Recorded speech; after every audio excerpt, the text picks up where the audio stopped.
to the drafting phase where KBG is going to be first pick, S2G will be second pick. It looks like KBG, very interesting here. They banned the chip, which is fine. We've seen that before, but they're banning out the Freya as well. And S2G, they ban out the Harv as well as Louis. This Freya ban is very interesting. I mean, we have been seeing a whole lot of Freya, especially in my rank games, right? Freya is an insta-ban in the first In phase. Malaysia, we say Orang Gila.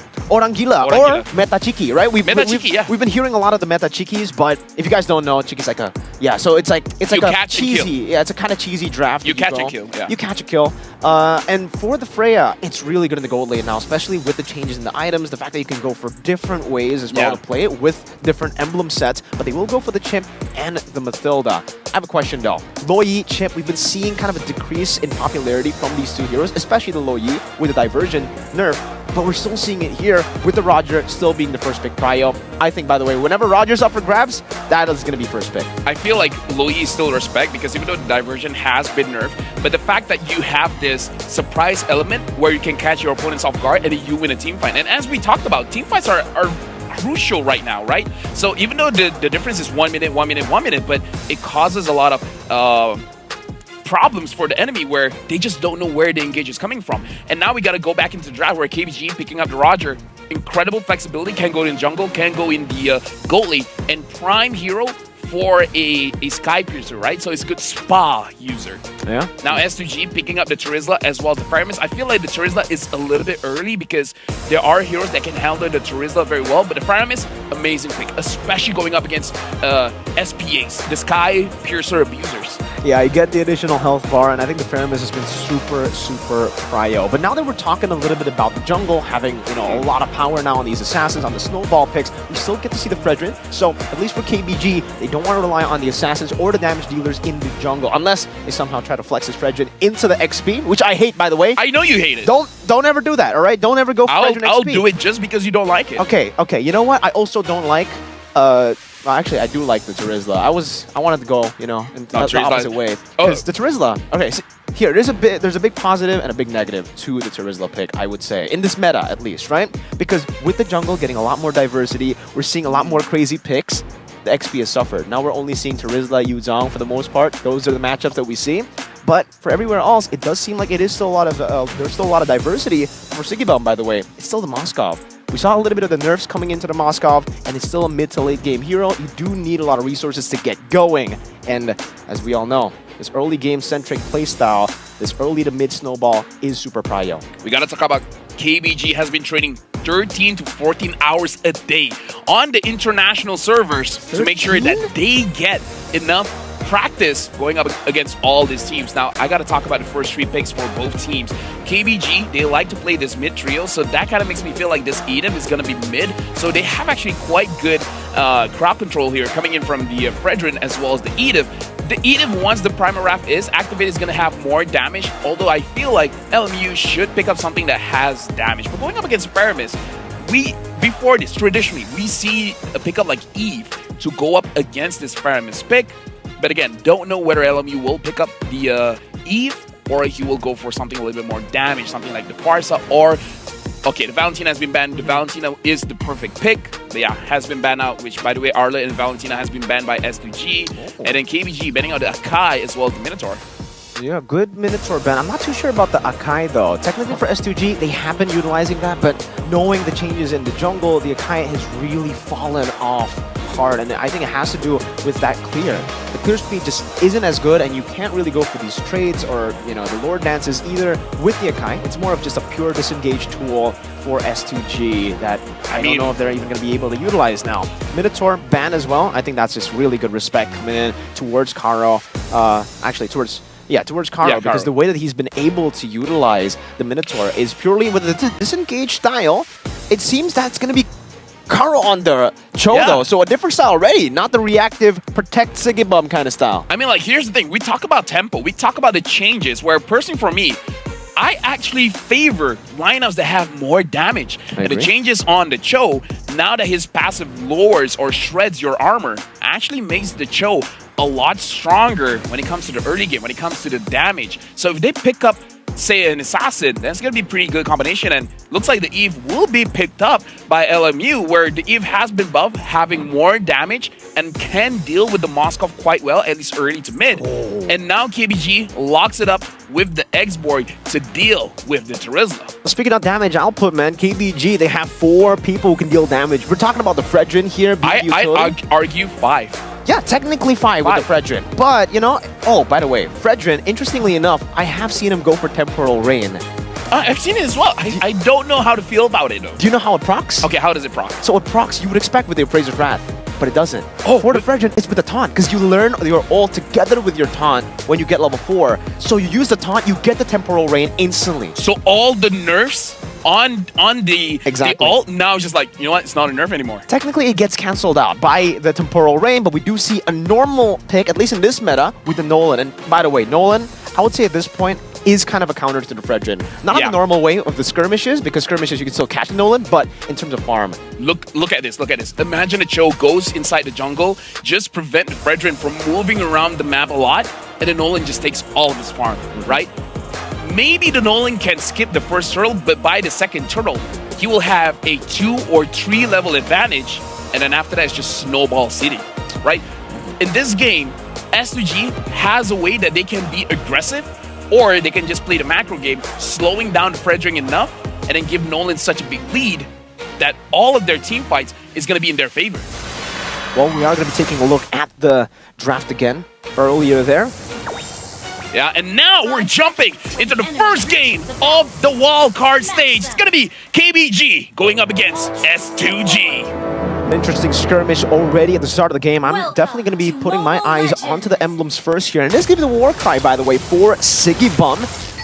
And for the other side, LMU Impure Rage. We've been seeing a whole lot more Impure Rage nowadays, by the way. And it does seem like it's kind of a swap here. So it's actually Saksa on the Nolan. What are your thoughts on this? You've seen Saksa before, back when he was an SMG.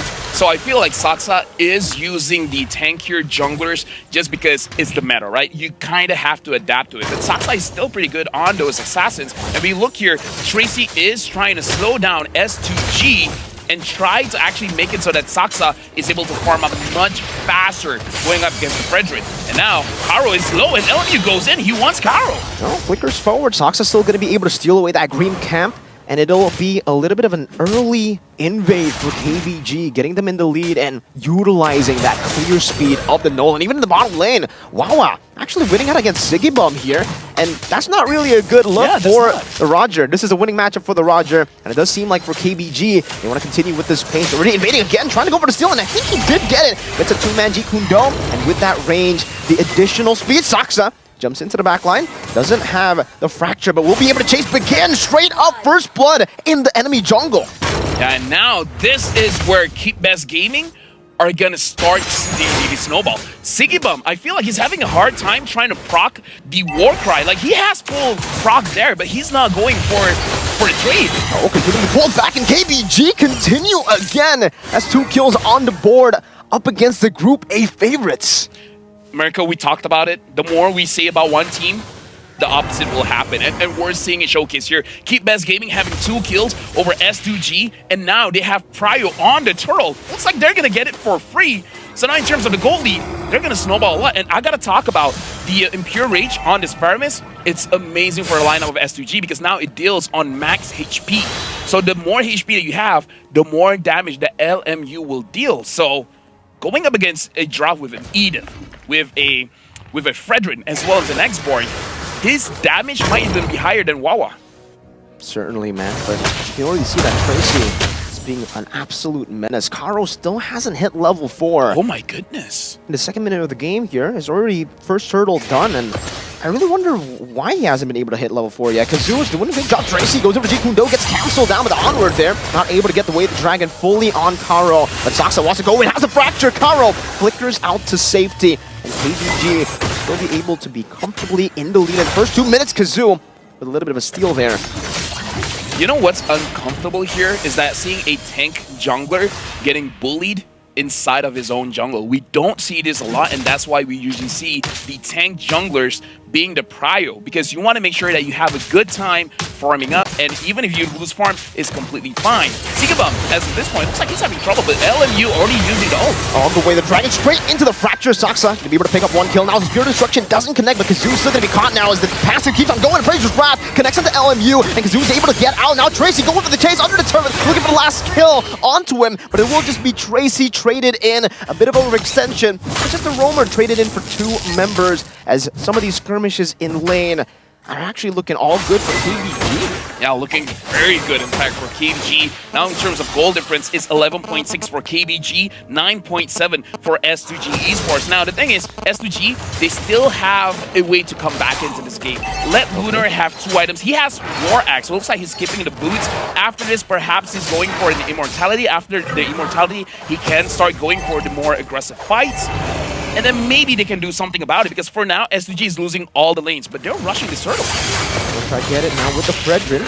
Tracy goes to the Zukundo, gets out with the Shunfu as well. Now Karo has the final wrap, but that's going to be penalty zone, locking him down with his way. The Dragon actually brings them back all the way to damage for destruction as well, and that's going to be a steal for Saksa. But getting knocked up, and now straight into the collapse of KBG. 7-1. That's a good Shadow Stampede to bring Kazoo out of the turret as KBG continue this straight into the mid lane, giving Wawa all of the hits as Tracy zones him in the back. I like the tempo that Keepbest Gaming is playing. They're picking on the pace, making sure that they're moving around the map very, very fast, and slowing down S2G at the same time. I gotta say, this strategy is working very well because of Tracy. The fact that Tracy slows down the mid trio of S2G, giving so much space for Saksa as well as LMU to move around. Like, he might not be the overall MVP, but for setting all of this up, Tracy's the MVP, man. Sure, all the way from the start, setting up that steal on the green camp for Saksa, enabling him to be able to just farm and path up so well. He's 2 levels up on the Fredrin. Should just be down to 1 now as the 2 picks up the green camp again. And Sigibum is really struggling to get that snowball. LMU now as well having the glowing wand, so the healing coming in from S2G is not really going to be there. Tracy at this point, he can go for the pickoffs because Saksa has a lot of damage, and Saksa now has the Sky Piercer. So if we think that the early game is good, it's going to be much better. Hunter Strike, Sky Piercer, that's a lot of damage. It does seem like now the Purple Wolf is going to be invaded. Karo already down to a quarter of his HP. Won't be able to regen back to half. As KBG continue this, poking out to the purple buff, goes for the steal, but Kazoo will be able to time that red tree a bit better than Saksa to recover. But it's still a 5,000 gold lead almost for KBG as they continue to scale up. And that's what's scary here. The Moscow, he can get to that late point very, very soon. Here's the thing, I kind of feel like S2G, they need to move as a team very, very fast. If they can get a kill onto Saksa, Saksa is 5-0-2, so he has the shutdown goal. If you're able to shut down Saksa, your entire team, this goal difference of 5,000 can be lowered to 2,000, or, you know, worst case scenario, 3,000. And at that point, there's still a big fighting chance. So for this turtle, I feel like for S2G, instead of focusing on the turtle, try to get Saksa. If you get the shutdown goal, it's big. Keepbest Gaming can get the turtle, doesn't matter. Kill Saksa. That's objective number 1. Okay, but in the bottom lane we can definitely see already Wawa dealing a whole lot of damage. Frog Armor taken out, forcing the last Insanity before the team fight even starts. And Tracy finds a way to Dragon, brings Begin back to the team. See you doing a good job at zoning them. KBG, good destruction up top. It hits, and he goes for it. Now with the Spirit of Misery as well, forcing the Purify out of Sigibum. Won't be able to go for the turret. And Wawa continues this chase, has another Abyss Walker, but he decides not to overextend. A free turtle over to KBG, and Kazoo will be able to secure that now. Saksa puts on some damage. Karo as well in the mid lane, forced back, and that's going to be a free tier 1 to KBG. This is not good because S2G, the way that they draft, they have the X4 to go up against the Terizla. They got the Roger first pick. 100% they wanted to win the lanes. The fact that they did not win the lanes is very tough. Purple buff given. Begin, still able to steal it away, but look at the damage just from the Ghost Burst. Oh, Karo goes for Earth Shatter now, gets knocked up. No. Oh, even Kazoo gets cancelled. Dash away from that onward, or rather from that Zukundo with the onward. And LMU continues this with the Stampede. That glowing wand, man. Let's talk a little bit about that, right? The new changes to the glowing wand. You kind of have that NOD effect as well. Now you got the life bane, so that the healing, the sustain coming in from S2G is going to get cut in half. The shields is going to get cut in half. And you still have the glowing wand passive where you're burning your opponents for their current HP. So even you're trying to recall, it's going to be very, very difficult. And now looking at the items here, 3 items for Saksa, a lot of on-hit damage. And looking at the Moscow, he's just a few hundred gold away from the Demon Hunter. So and now he's completely depleted his Demon Hunter sword. So in terms of power spike, Yikes. Keep Best Gaming has hit it. So now they can do whatever they want because they are at an end game point. Okay, Tracy walks up again, just trying to zone them away. Lunar's doing a lot of damage. By the way, Wawa, the fact that he hasn't hit the DHS before, and it kind of looked like he did already. Oh, yeah. Dealing so much damage. Lunar is so far behind. The XP lane down, onward. Oh no, not able to connect there, not even able to go for the Earth Shadow. Gets pinned down to the wall by the Spear of Misery, and LMU just bursts him down with a Ghost Burster. Say goodbye to the Faraga armor, to Spear of Destruction. I don't think he wants to take it though, just wants to go for the turret in the bottom lane. That's another tier 2 with Karo dead right as the Lord's gonna spawn in the game. You know what's the difference maker here for Wawa? Is that he has the Inspire, man. Usually in tournament play, we see the Flickers, we see the Purifiers. Wawa understands that he has to go big or he's gonna go home. So he goes for the Inspire. And I feel like the Inspire is the reason why he's been winning the lane. And in the team fight, even without the Demon Hunter sword, you see a lot of damage. And he's very generous at proccing the Inspire whenever a fight looks like it's gonna break out. He will use it just to zone people away. I think now, for Siggy Boom, the fact that, you know, he's down, he only has a Windtalker and a Sky Piercer. Not even the Endless Battle just yet. Meanwhile, the scaling hero, Wawa, on that Moskov. Hold up, LMU. Walks up the Stampede. Tracy's doing a good job. He's getting out of these taunts, Earth Shatter DCC with the Shun Fu. And you know, we've had a talk off stream about how good the Cho is. Yeah.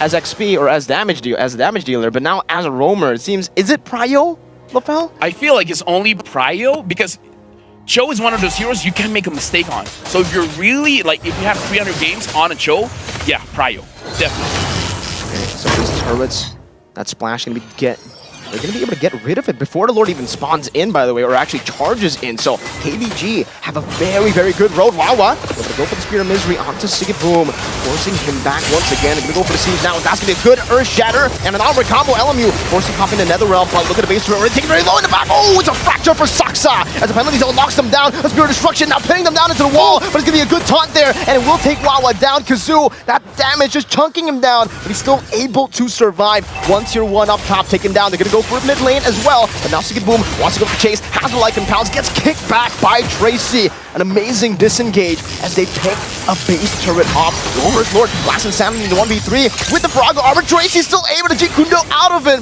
That additional range. Dude, the extra 20% range, it helped out a lot. Tracy was able to survive with the Jeet Kundo, and I gotta say for Keep Best Gaming, good news, bad news. Bad news, yes, Wawa got taken down. The good news is that he did not have any kills. So even though he was taken down, he didn't transfer any shutdown gold. So now we see the goal difference. There is not much goal difference that S2G was able to get back because now it's still around 8,000, 9,000 gold lead for Keep Best Gaming. So it's still them controlling the entire map. So if Wawa had 3 kills, perhaps they would have swung for S2G. But the fact that he had 0 kills, not much has changed. Interesting. Trying to walk up here, Kazoo, doing a good job of turning them and holding them off, but it's 10-3, a 9,000 gold lead in the first 11 minutes of the game as they just play it so disciplinedly at this point. They're just freezing up the waves. Looking at the items, Saksa is already full build. He even has a rose gold meter to make sure that he doesn't make a mistake. Perhaps he's going to sell it off for an immortality in case things go wrong. Looking at the items for Roger, he has 3 items as well. He has the Sky Piercer. The only thing is that he does not have any stacks, and this is where we see the Sky Piercer's nerf actually being a big factor from 6% now to 4%. Is going to be more difficult for S2G to drop down Keep Best Gaming for the lethality to proc. So, yeah, Siggy Boom with 0 kills is going to be rough. And they can't even walk up, not here. KBG pick up a free Enhanced Lord in the 12th minute of the game. 0 turtles, 0 lords, 0 turrets, no objectives whatsoever for S2G. Let me just say, Mirko, your vlog asking every single caster what their opinion is, it's gonna do well. I feel like it's gonna do well. It's gonna be very, it's gonna be very commentated. I think so, you know, like, especially now considering Siggy Boom in the 12th minute has finally gone the Milfic Roar. It looks tough for them to pull off this defense. They do have a Yi, by the way, so let's see how they go at it on the siege. Tracy walking up again onto Kazoo, who's still able to go and disengage for a bit, but that's 2 tier 3s taken out, 2 base turrets taken out. KBG gonna go again. Raichi, oh my god! That's the way the Dragon bringing it back with the flicker. Spirit Destruction into the backline as well. He decides to go for it. No, just go straight for the base. And KBG win out game number 1. KBG, man, coming up. Like I said, from the previous wildcard, they're like, you know what? We want to be number 1 in the group. This time, they're going to prove it. But we got to talk about